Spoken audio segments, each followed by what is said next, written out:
कि सन्यास केवल 3 शब्दों को संबोधित करता है।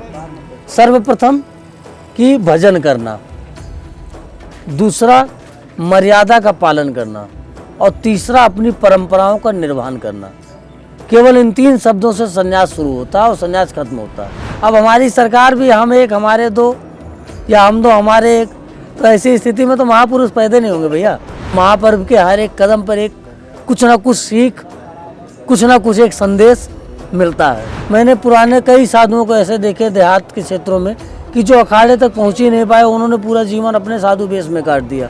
युवा हमारा पढ़ लिख के जब सन्यासी बन रहा है तो ये हमारे लिए गौरव का विषय है। कोई भी माँ बाप अपने बच्चे को स्वेच्छा से सन्यासी नहीं बनाना चाहेंगे। समाज में बिना किसी अभाव के जब सन्यासी बनूंगा तो मैं समाज के लिए कुछ कर सकूंगा, जो मैं आज कर रहा हूँ। अगर शिव की भक्ति प्राप्त करनी हो तो राम की उपासना करनी पड़ेगी कि भगवान आएंगे, उनकी खुशबू आएगी या मलयागिर चंदन निकलेगा या कस्तूरी निकलेगी, ये सब मैं मानता नहीं हूँ। ये सब किताबी ज्ञान है, वो किताबी ज्ञान को किताब तक ही सीमित रहने देना चाहिए। गंगा में स्नान करने से पाप नष्ट हो जाते हैं, लेकिन गंगा में जो स्नान की विधि लिखी गई है उस विधि स्नान करने से पाप नष्ट होते हैं। जो हर किसी को एक बाबा का तबका दे देता है तो कम से कम इसको सतर्क रहना चाहिए और इसको बहुत सोच समझ के बाबा शब्द इस्तेमाल करना चाहिए, क्योंकि बाबा शब्द की बहुत मर्यादा। ओम नमः शिवाय शब्द पुरुषों के लिए है और ओम शिवाय नमः ये स्त्रियों के लिए। शांतम पद्मनस्थम शशिधर मुक्तम पंचवक्त्रम त्रिनेत्रम शूलम वज्रम च खड्गम परुषम अवेद्यम दक्ष भागे वहंतम नागम पाशम च प्रलयहुतम महम सांकुशम वाम भागे नानालंकार दीप्तम स्फटिक मणिनिभं पार्वतीशम नमामि। नमस्कार, मैं हूं संजय मिश्रा और आप देख रहे हैं तिलक पत्रिका। हमारी संस्कृति, हमारे संस्कार सदा रहें हमारे साथ। जूना अखाड़े में महाकुंभ नगर मेले स्थल में पहुंच गया हूं और इस जूना अखाड़े में थानापति महंत श्री मुकुंदपुरी महाराज के पास हम पहुंच गए हैं। महाशिवरात्रि का पर्व नज़दीक है, उस पर भी बात करेंगे। कैसे मनाएं भोले बाबा को, कैसे करें उनकी पूजा, ये भी बात करेंगे। तो आइए उनसे बात करते हैं। महाराज, आपका बहुत बहुत स्वागत है तिलक पत्रिका में। ओम नमो नारायण सभी को। इस पूरे महाकुंभ को आप पूरे 40 दिनों से देख रहे हैं, क्या बताएंगे कि क्या है ये? 40 दिनों से नहीं मित्र, हम तो करीब नवंबर से देख रहे हैं इस महाकुंभ को। नगर प्रवेश के समय से ही हम लोगों का आगमन हो गया है और जितनी पब्लिक यहाँ आई है, जितने हमारे समाज के सनातनी यहाँ पे एकत्रित हुए हैं, तो ऐसा लगता है कि ये महापर्व में मतलब 4 चांद लग जाना। प्रयागराज तीर्थ राज है और ये हमेशा रहेंगे। और पुण्य काल जो था स्नान का वो अभी 26 तक है। तो धीरे धीरे आप लोग अपने गंतव्य तक पहुँचे और शांति की व्यवस्था रखते हुए, अपने हृदय में धैर्य धारण करते हुए संगम तट पर पहुँच गए। और संगम क्या, जहाँ तक भी ये सलील पावन पतित माँ गंगे की अविरल धारा है और तीनों नदियों के मिश्रण से जो इसमें एक दिव्यता आई हुई है, तो चूँकि पानी का मिश्रण हर जगह एक ही जैसा होता है तो बहाव के विपरीत तो जाना नहीं हमें। तो सभी कहीं जहाँ में उन्हें स्थान मिले उचित वहाँ स्नान करें और अपने आप को पुण्य का भागी बनावें। मैं जब याद करता हूँ तो मुझे लगता है माँ गंगा ने हाथ पकड़ के मुझे अपनी गोद में रखा और मैंने स्नान किया। अलग अलग अनुभूति है सबकी। वो जो अगर आप जब जा रहे हैं पीछे, कौन सी तस्वीरें, कौन सी अनुभूति, कौन सी फीलिंग आपको याद आ रहा है? जैसे मेरे लिए तो भैया सारी चीज़ें ऐसे ही गुजरती हैं कि जैसे हमारा तो महापर्व है ही ये, तो हम तो अपने वैचारिक, मानसिक और कायिक जितनी भी प्रकार की हमारे पूर्वजों के द्वारा दी गई, हमारे साधु संतों में, हमारे बड़े बुजुर्गों में, हमारे आदर्श जो है अखाड़े के वरिष्ठ तपस्वी मूर्तियां हैं, इनका जो आदान प्रदान विचारों का होता है, जिससे हमें एक बहुत बड़ी सीख मिलती है कि हमारा हृदय अगर जो कहीं इस पथ पर कमज़ोर होता है तो हम अपने पहले की पीढ़ियों को, अपने बड़े बुजुर्गों को देख के जो सीखते हैं ना, इससे हमें बड़ा गर्व महसूस होता है। यही हमारे लिए सबसे रोमांच का पल है, क्योंकि ऐसे तो हम सभी स्थानों पे जा नहीं, सभी तपस्वी मूर्तियों के दर्शन नहीं कर सकते, लेकिन ये प्रयागराज महाकुंभ जो ये सबका मिश्रण रहा, अध्यात्म से लेकर के तप का, अध्यात्म का, दान का, तो हर चीज़ों का जो हमें एक सुखद अनुभूति प्राप्त हुआ है। और अब बर्डन तो सरस्वती भी नहीं कर सकती, क्योंकि इसकी बर्डन इसका ऐसे होगा जो गूंगे मीठे फल को मंद रस अंतर्गत ही पावे। जैसे गूंगे को मीठा फल दे दिया जाए, उसका वो स्वाद किसी को नहीं बता सकता, उसी तरह से ये आनंद का पल बीता है कि वर्णन करने योग्य इतनी है कि शायद कई इतिहास लिख दिए जाए। क्योंकि आप जानते हो महापर्व है, तो महापर्व के हर एक कदम पर एक कुछ ना कुछ सीख, कुछ ना कुछ एक संदेश मिलता है। महाराज, युवाओं की हम बात कर रहे थे और मुझे नहीं पता कि अब युवाओं का रुझान साधु बनने में कम है या ज़्यादा है। आप मुझे समझाइए कि क्या समय के साथ कम हुआ है, ज़्यादा हुआ है, और कम हुआ है तो क्यों हुआ है, ज़्यादा हुआ है तो क्यों हुआ है? नहीं, देखिए पहले क्या था कि जैसे एक जो साधु बनने की प्रक्रिया थी बड़ी कठिन थी कि 12 साल तो आप गुरु के पीछे पीछे घूमो, तब वो जाके कहीं अपना शिष्य आपको स्वीकार करता था। इसके बाद फिर उसके पीछे पीछे रहो, उसकी सेवा करो। तो जो प्रक्रिया थी वो बड़ी लंबी थी। मैंने पुराने कई साधुओं को ऐसे देखे देहात के क्षेत्रों में कि जो अखाड़े तक पहुंच ही नहीं पाए, उन्होंने पूरा जीवन अपने साधु वेश में काट दिया। तो ये जो प्रक्रिया बहुत लंबी होती थी, ये अब जो आज के समय के जो सन्यासी बन रहे हैं वो कम समय में और योग्य करके दीक्षित करके समाज में जाते हैं। तो इससे क्या होता है कि युवाओं को एक संदेश मिलता है कि जो बहुरूपिये घूमते हैं, बहुरूपियों से उन्हें निजात पाने के लिए या समाज में परख करने के लिए दीक्षित सन्यासी जाता है, तो इससे युवाओं के बीच एक आकर्षण का केंद्र होता है। हर किसी के जानने की इच्छा होती है कि बाबा क्या करते हैं, बाबा कैसे होते हैं, बाबा कौन होते हैं, कहाँ रहते हैं। तो इन सब चीज़ों का प्रश्न जब उन्हें सटीक मिलना शुरू हो जाता है तो सीधी सी बात है उनकी भी रुझान इस तरफ होते हैं। पहले माँ बाप बच्चे को दान कर देते थे, अब ऐसी स्थिति तो शायद बहुत ही कम रेयर देखनी पड़ती है, 1% 2%। लेकिन आज युवा पढ़ लिख कर जैसे डॉक्टर बन के उस समाज में स्वास्थ्य की जिम्मेदारी उठा रहा है, इंजीनियर बन के इंजीनियरिंग का कर रहा है, इसी तरीके से पढ़ लिख के अध्यापक बन रहा है। तो आज युवा हमारा पढ़ लिख के जब सन्यासी बन रहा है तो ये हमारे लिए गौरव का विषय है, और ये सनातन के उत्थान को एक संदेश देता है कि सनातनी हमारे उत्थान कर रहे हैं। तो आने वाले दिनों में ये हमारा सन्यास जो हमारे ऋषि मुनियों के तप स्थली के रूप में और उनका योगदान, उनका सहयोग, उनका जो संघर्ष रहा है वो फलीभूत होता नजर आ रहा है। क्योंकि युवा पढ़ लिख कर जब सन्यास पथ पर चलेगा तो उसे अपनी मर्यादा, अपनी परंपरा और अपनी भजन का एहसास रहेगा और वो समाज को हमेशा हित की दिशा में ले जाएगा। साधुओं से हम प्रेरणा लेते हैं और आप भी युवा साधु हैं, बहुत सारे युवाओं को आप भी प्रभावित करते हैं। मैं देख रहा हूँ यहाँ पे भीड़ लगी है। मैं जितना आप कंफर्टेबल हैं, मैं आपकी भी कहानी सुनना चाहता हूँ कि कैसे साधु जीवन में आप आए। एक तो आपकी आयु कंफर्टेबल है तो बताइए, कौन से शहर से आते हैं, कंफर्टेबल है तो बताइए, वहाँ से शुरू करें। अभी तो मैं फिलहाल बाराबंकी ज़िले में निवास कर रहा हूँ, श्री राम जानकी मठ का जिम्मेदारी निभा रहा हूँ।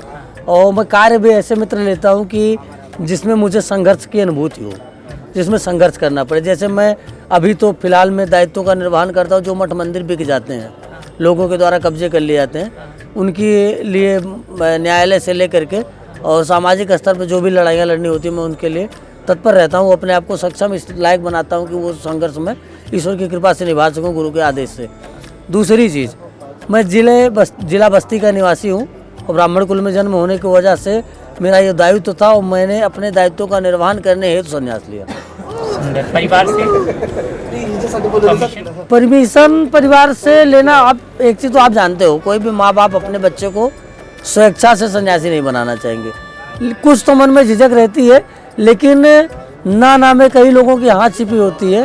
तो अब पूर्ण रूप से तो नहीं कह सकता, लेकिन शायद घर वालों की इसमें मेरे पथ में कोई बाधा कोई नहीं बनना था और ना ही कोई मेरे पथ में बाधक बना। संपर्क में है घर वाले? नहीं, संपर्क में नहीं रहते, क्योंकि मल्टीमीडिया का ज़माना है, फेसबुक वगैरह, इंस्टाग्राम वगैरह। तो सुदूर चूँकि अब मेरा कार्य क्षेत्र जो दिया गया वो मेरे ज़िले से 110 किलोमीटर दूर पे है, तो ऐसे तो नहीं फ़ोन से बात होती या कहीं जाना तो नहीं होता।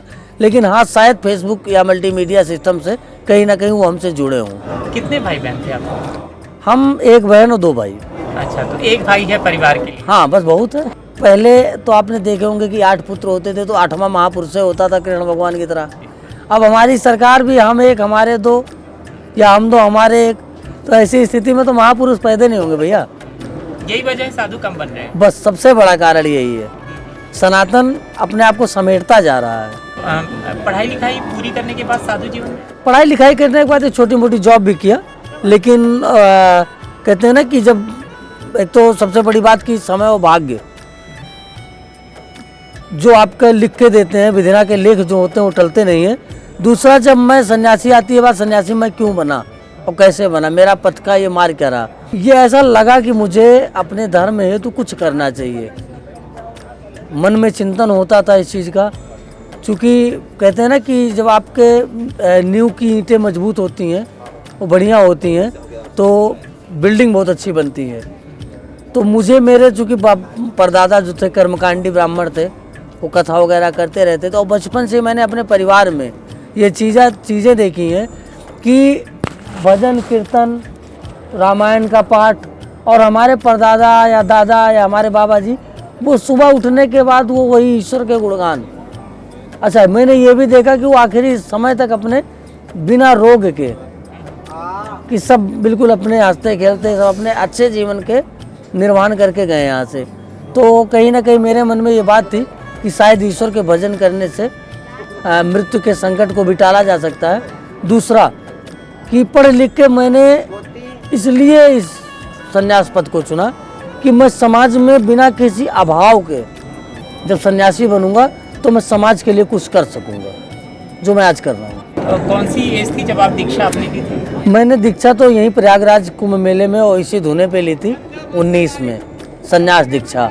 लेकिन इसके पहले मैंने करीब 2016-17 में संन्यास पथ को चुना था, और मुरादाबाद संभल नगरी से मेरी शुरुआत हुई है संन्यास पथ की। श्री संतोषपुरी संन्यास आश्रम अट्टा तोरा हमारे गुरुजी महाराज के गुरुजी का वो स्थान है, उनका जागृत किया स्थान है, और बड़ी महिमा उस स्थान की। और वहाँ से वो हमारी गद्दी भी है, बाबा मंगलपुरी सभापति जो हमारे अखाड़े के पूर्व सभापति भी रहे हैं, तो उनकी वहाँ समाधि है, उन्हीं के नाम से हमारा परिवार अखाड़े में रहता है। आमतौर पे मैं जब इसमें देखता हूँ वैष्णव में या वो उसमें, तो जो रामानंदी संप्रदाय के होते हैं वो होते हैं शिव उपासक होते हैं, हनुमान जी स्वयं स्वरूप हैं। इस सेतु को आप देखते भी कैसे हैं? देखिए, हमारे आराध्य ने हमको ये चीज़ इंगित किया है कि जब हमारी भक्ति प्राप्त करनी हो, अगर शिव की भक्ति प्राप्त करनी हो तो राम की उपासना करनी पड़ेगी, और राम की भक्ति प्राप्त करनी हो तो शिव की उपासना करनी पड़ेगी। तो अगर जो मैं शिव का प्रिय हूँ या शिव मेरे प्रिय हैं, तो मुझे राम की भक्ति सर्वसर करनी चाहिए। और सबको मैं कहूँगा कि कोई भी अगर जो वैष्णव है और शिव की अवहेलना करता है और शैव है राम की अवहेलना करता है, तो वो अपने अधोगति को प्राप्त करेगा, कभी वो अपनी गति को प्राप्त नहीं कर सकता।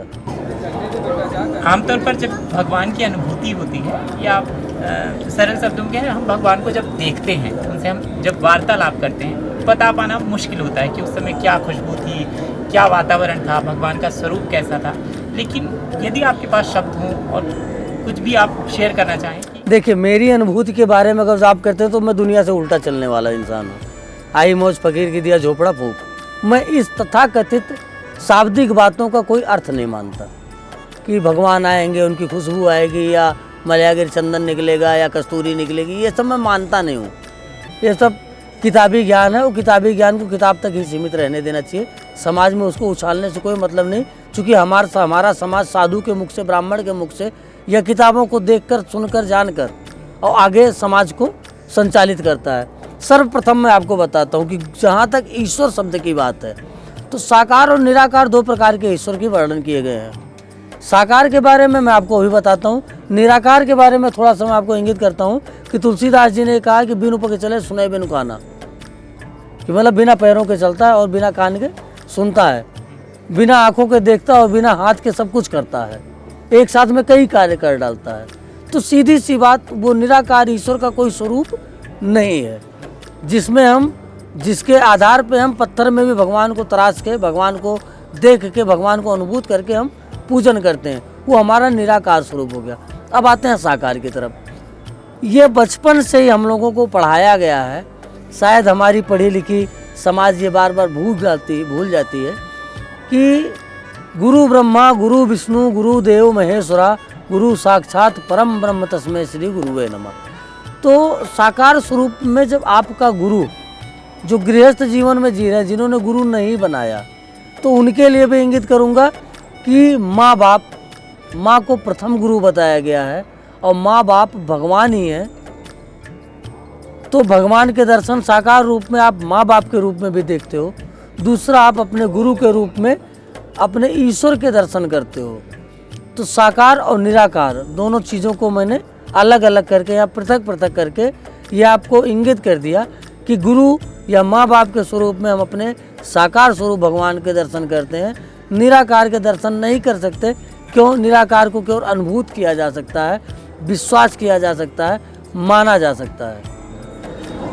महाकुंभ जो पर्व है महाराज, वो 3-4 चीज़ों के लिए विशेष तौर पर है कि पाप, लोग मुक्त होना चाहते हैं पाप से, मोक्ष पाना चाहते हैं, आत्मिक शुद्धि करते हैं, स्नान है, ध्यान है।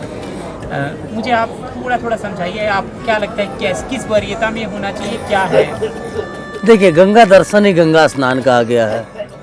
ये तो माना भी जाता है कि गंगा पाप को नष्ट कर देती है, गंगा में स्नान करने से पाप नष्ट हो जाते हैं। लेकिन गंगा में जो स्नान की विधि लिखी गई है, उस विधि स्नान करने से पाप नष्ट होते हैं। क्या विधि है महाराज? पहली चीज तो मानसिक स्नान। अभी आप आमतौर पे देखते होंगे सभी लोग गंगा में आते हैं। सबसे प्रथम गलती कि आप जिस वस्त्र को पहन के सोते हो, उस वस्त्र को आप मलमूत्र त्याग करते हो और वो आपके शरीर पे वस्त्र रहता है। आप कभी भी गंगा में स्नान करने जाते हो तो आप उन्हीं वस्त्रों के साथ गंगा में घुस जाते हो।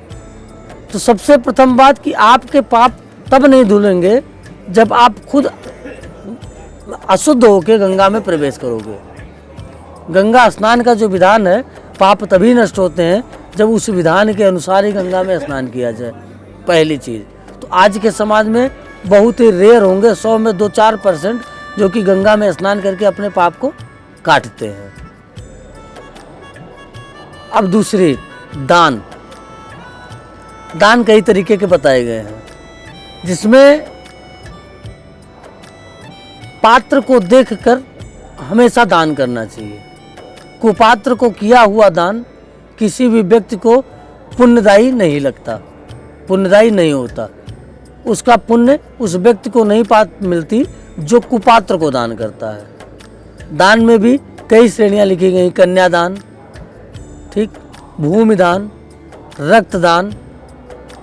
कुछ तो दानी ऐसे रहे जो शीश तक दान कर दिए हैं, तो उनकी तो चर्चा नहीं कर सकता, चूँकि वो ऐसे दानी रहे कि जिनका वर्णन भी करना असंभव है, ठीक, क्योंकि उन्होंने सर्वत्र अपना न्यौछावर कर दिया ईश्वर के लिए। तो दान हो गया और गंगा में स्नान का पुण्य हो गया। अब आते हैं जप। जप की प्रक्रिया कुछ लोग तो करते हैं, कल्पवास भी करते हैं, गुरु के दिए मंत्रों को जप करते हैं, और कुछ लोग होते हैं कि उनका जप अगर जो उन्हें किसी गुरु के द्वारा मंत्र नहीं दिया गया, तो मैंने आम सुना है कि भीड़ में जब घुसते हैं लोग तो वहाँ एक मंत्र जपते हैं, हर हर महादेव। तो जप की प्रक्रिया तो किसी ना किसी बात में सबकी पूरी हो जाती है, उसका पुण्य फल तो उन्हें तीर्थ में आने से मिल जाता है। अब 3 चीज़ें क्लियर हो गई, जप, दान और गंगा स्नान। अब क्या बचता हो? मोक्ष की बात करते हैं। मोक्ष कलिकाल में बहुत ही कम लोगों को मिलना लिखा गया है, क्योंकि मोक्ष की जो प्रक्रिया है, सबसे पहले आपको ईश्वर की प्राप्ति होती है। ईश्वर की प्राप्ति के बाद आपको ज्ञान प्राप्त होता है। ज्ञान धीरे धीरे जब पूर्णता की तरफ बढ़ता है तो आपको वैराग्य की स्थिति आती है, और जब आप पूर्ण वैराग्य को प्राप्त करते हैं तब आप मोक्ष के अधिकारी हो जाते हैं। तो कलिकाल में ऐसा बहुत ही कम है कि या हमें लगता है कि बहुत ही 1-2 व्यक्ति ऐसे होंगे जो मोक्ष के अधिकारी हैं। बाकी ना किसी के पास, मैंने अभी एक चीज़ कहा था ना कि साकार रूप में जब अपने गुरु को ही आप नहीं पहचान पाते हो, जो ईश्वर की प्राप्ति, अब आप गुरु से मंत्र लेके ईश्वर की प्राप्ति की तरफ निकल जाते हो, तो ईश्वर को छोड़ के ईश्वर की प्राप्ति करने के लिए जब जाओगे तो आपको क्या मिलेगा? आप स्वतः समझदार हैं, आप सब समझ सकते हैं। महाराज, अमृत की बात बहुत होती है, महाकुंभ और कुंभ जो पर्व होता है उसमें अमृत मंथन और अमृत की बात होती है। लेकिन आज के समय में आप किसको अमृत मानते हैं? आज के समय में तो देखो मित्र, सबसे बड़ी बात है ज्ञान। और ज्ञान क्या है, धर्म का ज्ञान क्या है, इसको परिभाषित करते हुए प्रयागराज तीर्थ में आकर जो राम नाम की यहाँ गुणगान किए जाते हैं, आपने कई संतों के मुख से राम नाम, शिव नाम, कृष्ण नाम, हरि नाम जो भी सुने होंगे या गुरु का नाम सुना होगा। तो ज्ञान की जो गंगा है, पुण्यमयी गंगा, ज्ञान की गंगा, एक तो गंगा है जो पतित पावनी गंगा, एक है ज्ञान गंगा जिसको हम अमृत से जोड़ सकते हैं। ज्ञान का जो ये हमें अमृत स्वरूप रसपान होता है, तो एक तो अमृत ये है कि जीवन में सुधार लाने के लिए बहुत ही गूढ़ औषधि की तरह कार्य करता है। दूसरा, अमृत का शब्द जो इस्तेमाल किया गया है, समुद्र मंथन के समय में 14 रत्नों में से अमृत कलश मिला था, जिसके लिए देवता और राक्षसों में युद्ध भी हुआ था, जिससे फिर जगतकर्ता पालनहर्ता श्री विष्णु महाराज ने मोहिनी रूप धारण करके अमृत को देवताओं में बांट दिया था। और राहु केतु जिनको भी एक एक दो दो बूंद प्राप्त हुआ था, वो भी अपने आप को चिरंजीवी ही कर लिए। और इसके बाद एक युद्ध हुआ, तो उस युद्ध में जो अमृत छलके थे, उसकी बूंदें जिस पुण्यमयी काल में गंगा के पावन या जिन जिन नदियों में पावन सुअवसर पर प्राप्त हुए थे, वो जब मुहूर्त, वो काल, वो समय जब अपने समय पर आता है, तो ऐसे समय में उस स्नान को अमृत स्नान माना गया है। हमारा शक्ति का अखाड़ों में, शक्ति की अखाड़ों में भूमिका, क्योंकि ये पहला कुंभ था जो मैं सुन भी रहा था, बातचीत कर रहा था कि माईवाड़ा से कहीं ना कहीं अब जूना अखाड़े में एक शक्ति, महिलाओं की एक बहुत मजबूत भूमिका होती जा रही है। आप किस तरीके से देखते हैं, महिलाओं में अखाड़ों की भूमिका होनी चाहिए, नहीं होनी चाहिए, क्या होनी? देखिए, अगर जो परंपराओं और वेदों की बात करते हैं तो अखाड़े में नागा संन्यासिनी अलाउड नहीं है। ये धर्मशास्त्र है, वेद शास्त्र है। लेकिन अब आज की समाज की मांग क्या है कि जैसे भाई सबकी इच्छा होती है ना, ब्रह्म तो स्त्रियों में भी और पुरुषों में भी है। जब हर कार्य में स्त्री आगे जा रही है, तो क्यों ना वो संन्यास पथ पर भी आगे चले। तो हक है उन्हें आगे बढ़ने का। और वैसे भी मातृशक्ति को नमन होता है, तो प्रथम पूज्य है हमारी माता, हम स्त्रियों को हमेशा आगे रखते हैं। तो अब वेदों में क्यों लिखा गया, क्यों नहीं लिखा गया, इस पर मैं बहुत ज़्यादा चर्चा नहीं करूँगा, क्योंकि उस समय के मनीषी, उस समय के विद्याचार, उस समय जो ज्ञानी जन रहे हैं, उनका अपना कुछ रहा होगा महत्व। लेकिन आज के समय में मैं ये मानता हूँ कि अगर जो सभी हर क्षेत्र में स्त्रियाँ आगे जा रही हैं, तो संन्यास पथ पर भी चल कर स्त्रियों को देखना चाहिए कि संन्यास पथ क्या है, इसमें कुछ गलत नहीं है। हम जूना अखाड़े में बैठे हैं। जूना अखाड़ा इस महाकुंभ में कई उसमें बहुत खबरों में रहा। एक तो आपके अखाड़े में एक युवा साधु आए, IIT बाबा के नाम से बहुत फेमस हुए, आपने उनकी बातचीत सुनी होगी जी। क्या सलाह देना चाहेंगे, वो कहाँ पर सही हैं, क्या उनको और सीखना चाहिए? देखिए, मैं अपने पूरे समाज के युवा वर्ग को खास तौर से, जिन्होंने उनको वायरल करके उनको उससे ताज बनाया है, उनको एक संदेश देना चाहूँगा कि ऐसे बहरूपियों से सावधान रहना चाहिए। जो व्यक्ति आज स्वयं को कभी कल्कि कहता है, जो शिव की सत्ता को नकारता हो, जो सकल ब्रह्मांड का मालिक कहता हो अपने आप को, वो व्यक्ति समाज को मूर्ख नहीं बना रहा है तो वो कर क्या रहा है। और ये हमारा समाज जो आज मनोरंजन के दृष्टिकोण से उनकी वीडियो बना के वायरल करके उनको भगवान का स्वरूप दे दिए। और आज हमारे क्षेत्र के जो संत जन हैं, जो जूना अखाड़े से निष्कासित करने के बाद उनको शरण दिए हैं, वो घोर गलत कार्य किए हैं। क्योंकि किसी भी पथ पर चलने के लिए मर्यादित होना बहुत जरूरी है। अगर आप अपने उस सत्ता पर अंगुली उठाते हो जिस सत्ता से आपका संचालन हुआ है, तो फिर आप किसी भी योग्य नहीं हो। उस व्यक्ति के लिए ऐसा कहा जाएगा, ऐसाम न विद्या न तपो न दानम ज्ञानम न शीलम न गुणो न धर्मा ते मृत्युलोके भूभार भूते मनुष्य रूपेण मृगाचरंती। अपने मौज में आना, ईश्वर के नाम में मग्न हो जाना। मीराबाई ने भी तो मग्न होकर दिखाया। आज तक किसी को मीराबाई का शरीर न प्राप्त हुआ। लेकिन ये IIT बाबा, मतलब आपको नहीं लगता कि कहीं ना कहीं एक हृदय पे चोट पड़ती है? ऐसे ही कुछ दिन पहले संत आसाराम बाबा, राम रहीम बाबा, किशन पाल बाबा, ऐसे कई बाबाओं की चर्चा आई। तो क्या अब हमारे मतलब जो समाज में हमें पद प्रदत्त है, बाबा, बाबा शब्द आपने सुने होंगे कि आपके पुत्र के जो पुत्र होंगे वो आपको बाबा संबोधित करेंगे। तो एक बहुत ही मर्यादित शब्द है बाबा। हर किसी के आगे बाबा लगा देना इस समाज की तो पहली सबसे गंदी परंपरा है। जैसे अभी बार बार वो धीरेन्द्र कृष्ण शास्त्री जो बागेश्वर धाम में वाले हैं, वो बार बार सबको कहते हैं कि देखो मैं कोई बाबा नहीं हूँ, मैं आचार्य हूँ और मैं शास्त्री कर रहा हूँ, मेरा नाम पंडित धीरेन्द्र कृष्ण शास्त्री है, आप लोग कृपया मुझे संबोधित ना करें बाबा कह के। लेकिन ये हमारा समाज जो हर किसी को एक बाबा का तबका दे देता है, तो कम से कम इसको सतर्क रहना चाहिए और इसको बहुत सोच समझ के बाबा शब्द इस्तेमाल करना चाहिए, क्योंकि बाबा शब्द की बहुत मर्यादा है। दूसरा जो था वो किन्नर अखाड़ा अपने आप में खबरों में रहा, जूना अखाड़े से जुड़ा है, वहाँ कई सारी बातें थी। अगर आप कंफर्टेबल हैं तो बात करेंगे। एक तो ममता कुलकर्णी का महामंडलेश्वर बनना, फिर रिज़ाइन करना, फिर बने रहना, फिर किन्नर अखाड़े का अलग विवाद था। उसके बाद फिर किन्नर अखाड़े में भी दो अलग तरह के विवाद हुए related to Mamta Kulkarni also, ये परी अखाड़ा और इस पे दोनों की वो एक दूसरे पर हमले वाली बात, ये पूरा समझ। देखिए बहुत ज़्यादा तो मैं नहीं जानता, लेकिन जहाँ तक है किन्नर अखाड़े को जो जूना अखाड़े ने संरक्षण दिया था, तो ये किन्नर अखाड़े को इसलिए संरक्षण दिया था कि कहीं ना कहीं इनके हक को दबाया ना जाए, क्योंकि किन्नर शब्द जो आता है वो अर्धनारीश्वर स्वरूप से आता है और अर्धनारीश्वर स्वरूप का अस्तित्व भोलेनाथ के शरीर से है।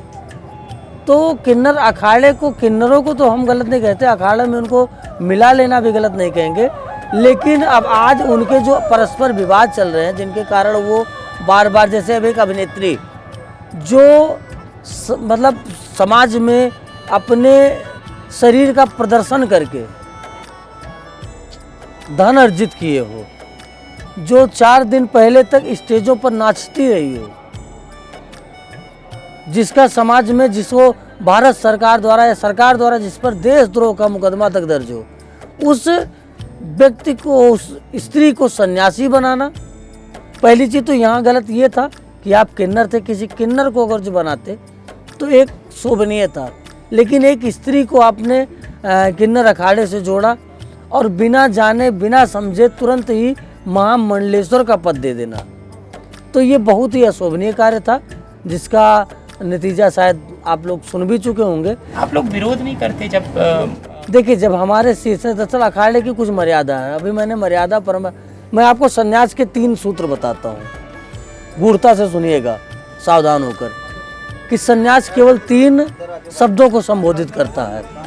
सर्वप्रथम कि भजन करना, दूसरा मर्यादा का पालन करना और तीसरा अपनी परंपराओं का निर्वहन करना। केवल इन 3 शब्दों से सन्यास शुरू होता है और सन्यास खत्म होता है। अब आप समझ सकते हैं कि हमारी कुछ मर्यादाएं हैं। अच्छा, सबसे बड़ी बात कि हमारे यहाँ गुरु गद्दी परंपरा है। अगर हमारा गुरु है तो हम किसी उस मुद्दे पर बोलेंगे नहीं जिस पे हमारा गुरु हमको आदेश ना करता हो, क्योंकि हो सकता है हमारे बोलने से कोई ऐसे शब्द निकल जाए कि जिससे हमारे गुरु के हृदय को आहत पहुँचे, तो हम ऐसा पाप कभी अपने जीवन में नहीं कर सकते। गुरु से याद आया, एक प्रेमानंद महाराज हैं जी, आप उनको सुनते हैं और कैसे लगते हैं आपको? देखिए व्यक्तिगत जहाँ तक प्रेमानंद जी महाराज की बात है तो बहुत अच्छे हैं और बहुत संत मूर्ति हैं, दिव्य मूर्ति हैं, और लेकिन एक चीज़ मुझे उनके तरफ से अपनी दुविधा की तरफ डालता है, चूँकि शिव पुराण में जहाँ तक ये जानकारी दी गई है कि शैव संप्रदाय में सन्यासी होने के बाद किसी दूसरे संप्रदाय में आप नहीं जा सकते।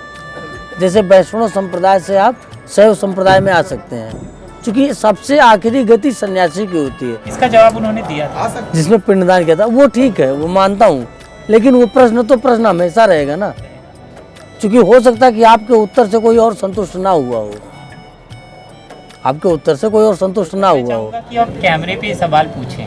नहीं, मैं सवाल नहीं पूछ सकता हूँ। श्रेष्ठ जनों से सवाल पूछना ये शिष्यों का और साधुजनों का कर्तव्य नहीं है, लेकिन अपने विचारों को व्यक्त करना ये कहीं गलत भी नहीं है। तो प्रेमानंद जी से मैं सवाल तो नहीं पूछ सकता, लेकिन मैं कभी भी अगर उनसे मेरी मुलाकात हुई तो मैं इस प्रश्न को उनसे एक बार चर्चा में ला के पूछूंगा कि महाराज क्या ऐसा करना उचित था, कि शिव जिससे पूरे सृष्टि का सृजन है, जिसके अंग प्रत्यंग में सारे देवी देवताओं का चित्रण किया जाता है,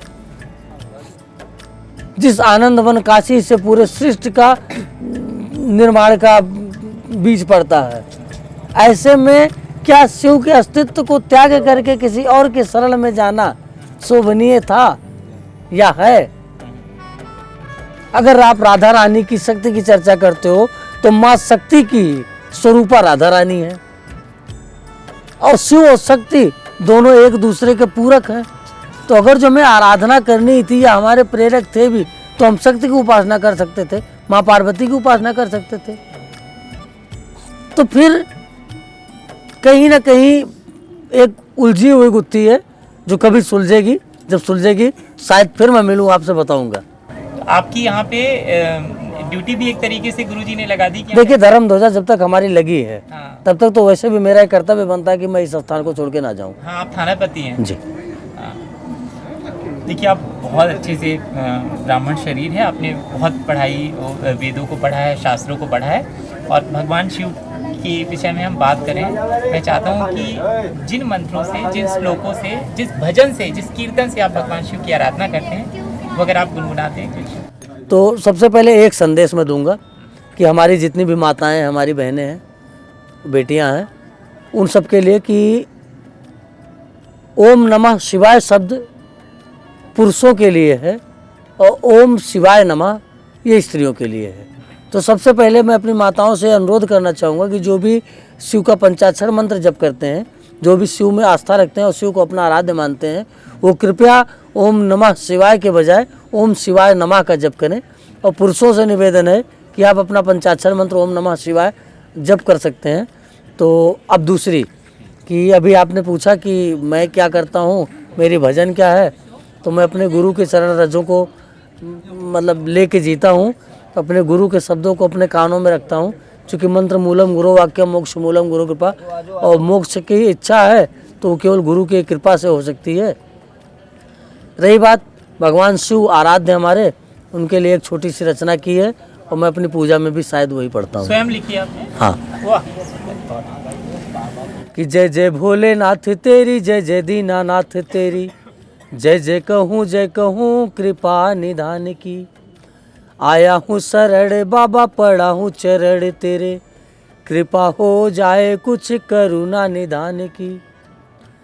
और देख लो हे दीन बंधु दया धाम जगदीश, फेरो ना नयन प्रभु हसुआ बात है। और जिहवा रही फड़फड़ाए, दिल ये करे पुकार, महादेव विश्व रूप दे रे क्यों करत है। सुनो गंगाधारी सुनो, सुनो त्रिपुरारी सुनो, सुनो शशिधारी सुनो, सुनो हे महेश जी। नर मुंडधारी सुनो, वृषभ सवारी सुनो, सुनो शशिधारी सुनो, सुनो हे त्रिनेत्र जी। काम क्रोध मद मोह लोभ में हूँ लिप्त पड़ा, होती ना भजन कुछ करो अब यतन जी।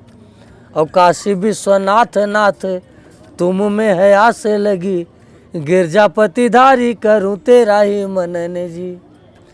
गले सर्प माल प्रभु डमरु त्रिशूल धर, हे देव शंकर देर ना लगाइए।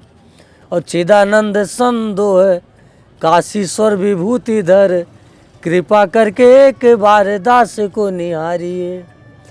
और बाबा तेरा पुत्र हूँ मैं, नाम है मुकुंद मेरा, हूँ मैं तेरा दास प्रभु अपना बनाइए। और स्वामी मोर पे सवार, गणपति मूसक पे, और मैया पार्वती संग दरस दे जाइए। मैया पार्वती संग दरस दे जाइए। ये रचना की थी, यही मेरी भजन है, यही मेरी पूजा है, इसके अलावा मुझे कुछ नहीं मालूम। और कोई मंत्र आपको याद है क्या? जटा। मैं रामायण की एक चौपाई आप लोगों को सुना देता हूँ आपके। अरे सीताराम चरण रति मोरे, अनुदिन बढ़ाऊं अनुग्रह तोरे। सीताराम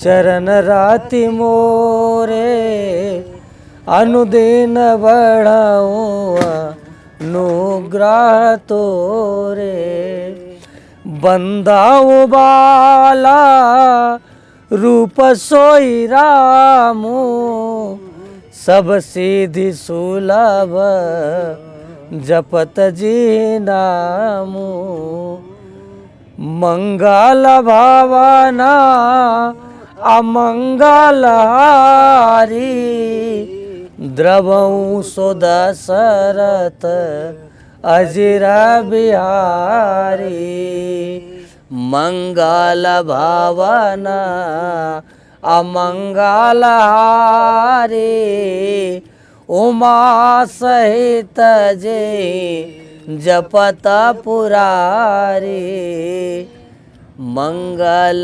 मूर्ति मारुत नंदन सकल मंगल मूल निकंदन जेहि विधि होई नातहि तमोरा करहूँ सुबेगी दासुमय तोरा करहूँ सुबेगी दासुमय तोरा प्रविश नगर की जय सब काजा हृदय राखी कौशल पुर राजा गरल सुधारी पू करही मिताई गोपद सिंधु अनल शीतलाई गरुड़ा सुमेरु रे मुसानताई राम कृपा करे चितवहि जाहि दीन दयाल बिरद संभारे हरहु नाथ मम संकट भारे। ठीक, जय जय श्री राम। ऐसा लग रहा है सुनते ही रहे। आपदाम पर हंतारम दातारम सर्व संप्रदाम लोकाभिरामम श्री रामम भूयो भूयो नमभ्याम। ये सुना देंगे आप? राम रामाय राम भद्राय रामचंद्राय वेद से रघुनाथाय नाथाय सीताया पतये नमः। राम स्तुति है ना या श्री रामचंद्र कृपाल भज मन हरन भव भय दारुणम नव कंज लोचन कंज मुख पद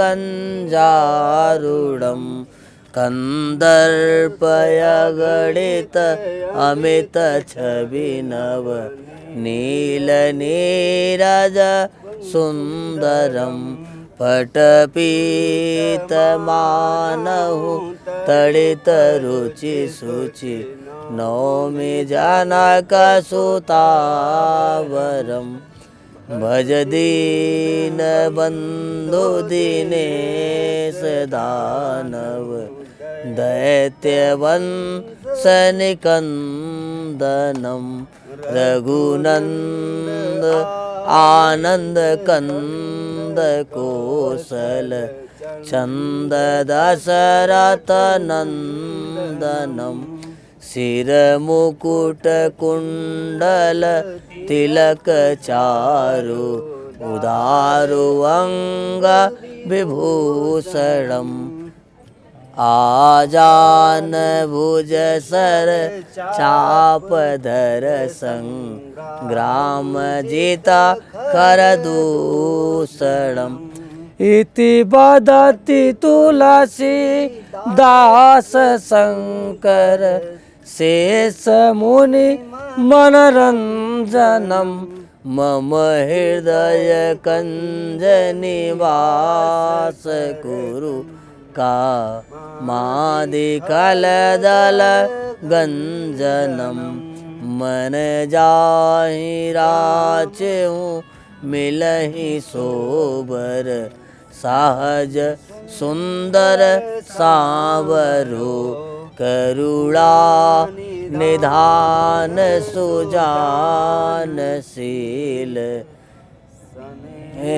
जानत रावरो यही भांति गौरी असीस सुनि सिय सहित हिय हरसित यली तुलसी भवानी पूज पुनि पुनि मुदित मन मंदिर चली जानि गौर अनुकूला सियहि हरसना जात कही मंजुल मंगल मूल वामयंग परकन लगे। श्री सीताराभ्याम नमः। एक हनुमान चालीसा पढ़ ली कंफर्टेबल। बिल्कुल बोल लो। आ जाओ बच्चों, हनुमान चालीसा पढ़ते हैं। आ जाओ, कहाँ भाग रहे हो? आ जाओ यार, नौवा पीढ़ी हो तुम लोग, भाग रहे हो यार, बताओ कौन सा इंटरव्यू? हमने इंटरव्यू का सेटअप ऐसे रखा है कि आप आए आशीर्वाद लें। थोड़ा निकाल लें यार, नहीं तो मान लिया भूल जाए ना एक आध शब्द कहीं। हरि ओम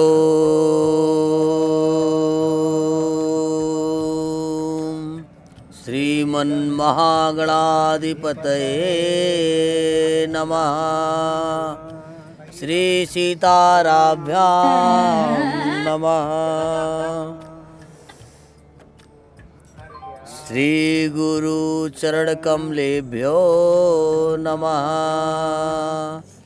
श्री गुरु चरण सरोज रज निज मन मुकुर सुधार वरनव रघुबर विमल जसु जोदायक फलचार।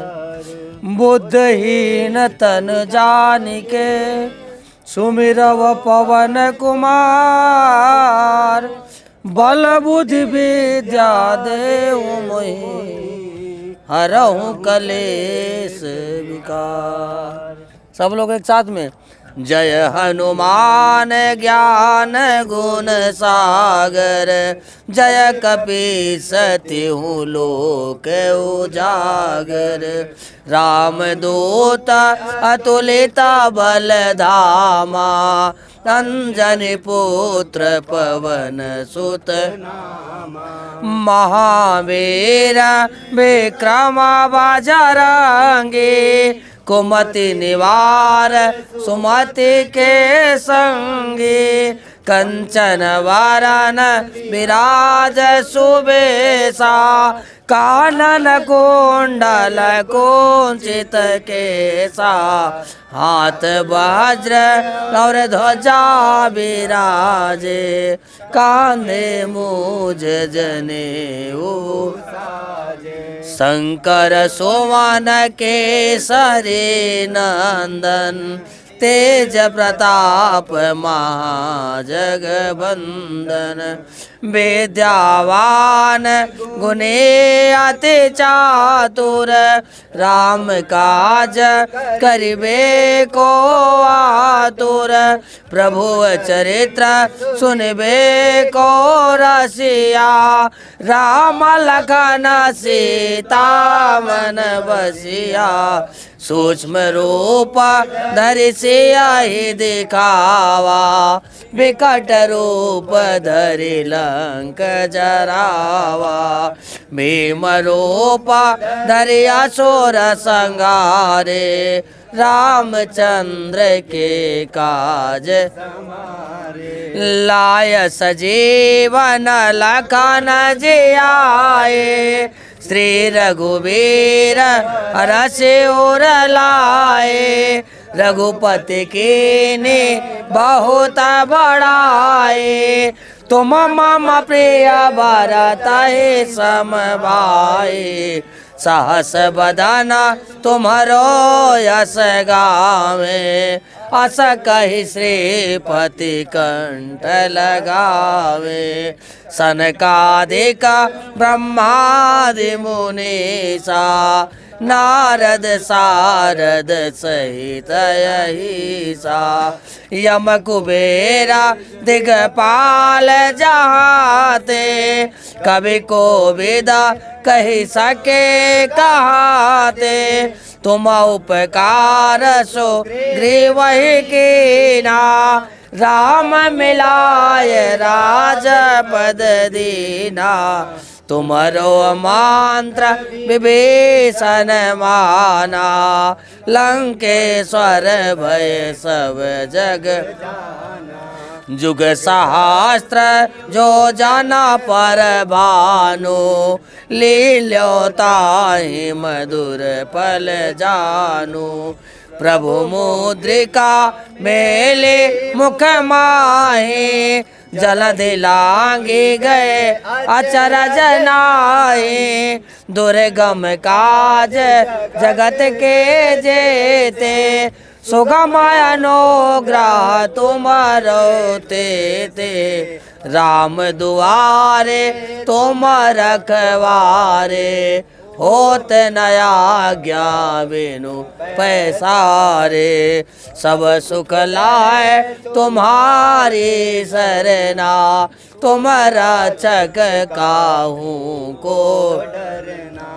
आपन तेज समारो पे, तीनों लोक हाकते कापे। भूत पिशाच निकट नहीं आवे, महावीर जब नाम सुनावे। नासय रोग हरय सब पीरा, जपत निरंतर हनुमत। संकट ते हनुमान छोड़ावे, मन क्रम बचन ध्यान जो लावे। सब पर राम तपस्वी राजा, तिनके काज सकल तुम साजा। और मनोरथ जो कोई लावे, सोई अमित जीवन फल पावे। चारों जुग परताप तुम्हारा, है प्रसिद्ध जगत उजियारा। साधु संत के तुम रखवारे, असुर निकंदन राम दुलारे। अष्ट सिद्धि नवनिधि के दाता, असबर दीन जानकी माता।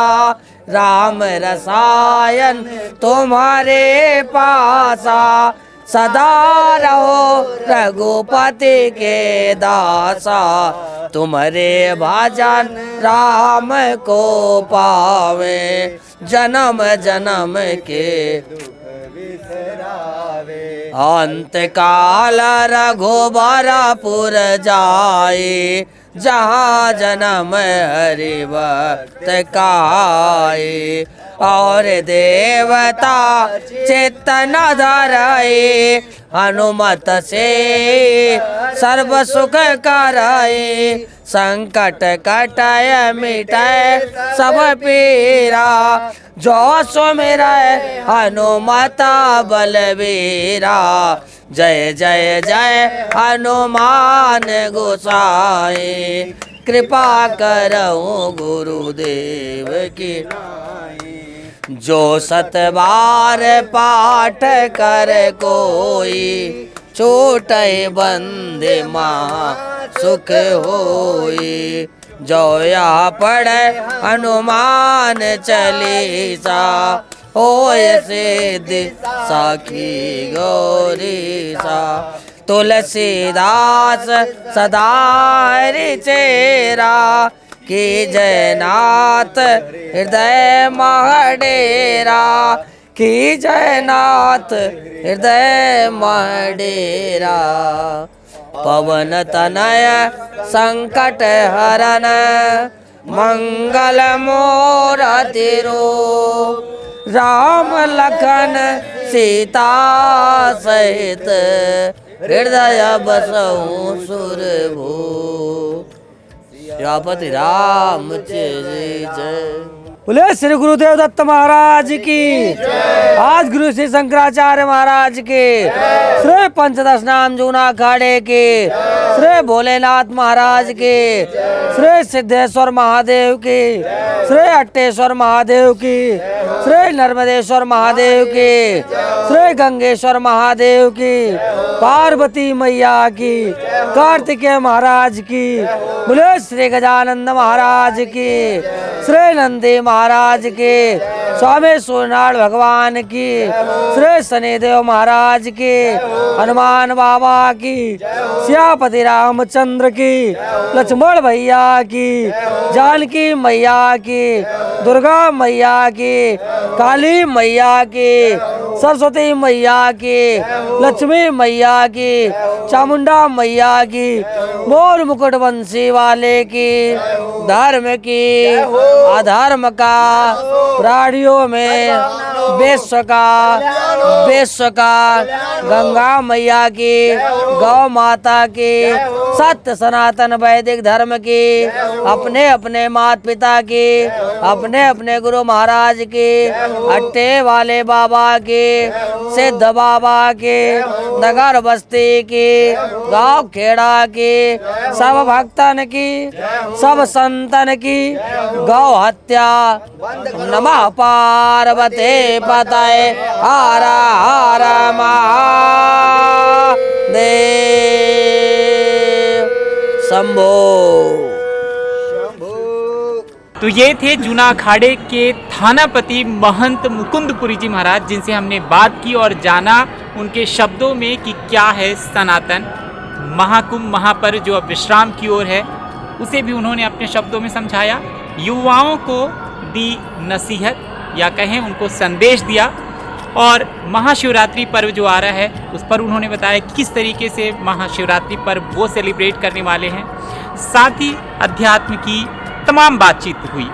आप इस वीडियो को देखिए और हमें ये बताइए कि और किस तरह के वीडियो और किस तरह के सवाल, किस तरह के जवाब और किस तरह के अनमोल वचनों को आप इन साधु संतों, महंतों, जगत गुरुओं, शंकराचार्यों से सुनना चाहते हैं।